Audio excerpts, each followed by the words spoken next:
this is an incident that took place in Nairobi, Kenya, in October of 1975.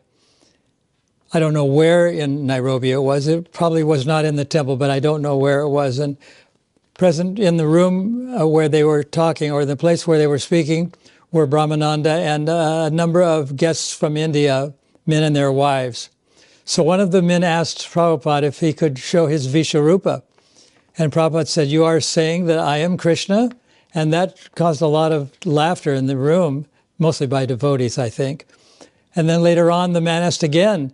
He said, "Please, if you are a holy man, please show your..." This is similar to another thing that took place in India, but in a railway car. But this was not in a railway car. This was in a specific place. It was either a room or in the temple. And Prabhupada was lecturing on Bhagavad Gita. And then he asked for questions. And the second time, the same man asked him, "You can show something that of Vishwarupa because you are empowered by Krishna." And Prabhupada said, "Yes, I am empowered by Krishna, but I don't have so much power that I can demonstrate Vishwarupa."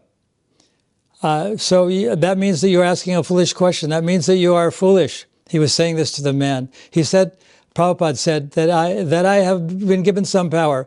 The power that I have been given is to say that Krishna says that I am all-powerful. But I can tell you that I am not that powerful that I can show Vishwarupa.